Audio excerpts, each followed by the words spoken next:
Omo Deputy County Commissioner bwe County ya Nyamira asensemo ya Nyamira South Musbati Florence Bunga nigababolirie abamenyi be county eyo gwikarana ase obonge litkulio chingera Madaraka ase egeti kya Uhuru Gardens itarikemo yumutinywega.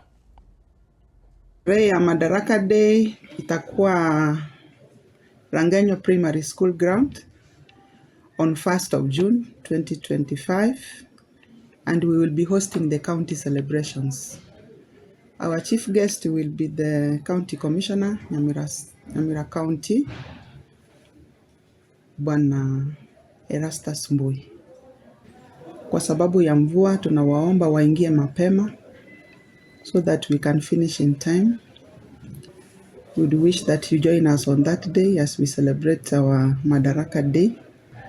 So I want to appeal to the people of Nyamira as at large that we celebrate together on that day. We expect you to attend in large numbers because this calls for patriotism.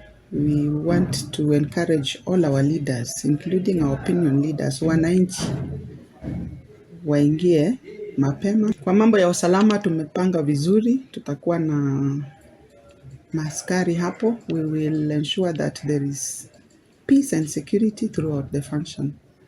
And we want to thank the people of Nyamira because as we speak now in Nyamira South, we are enjoying a lot of peace because of that cordial relationship that we have with the members of the public. They are able to share with us a lot of information and we act on them.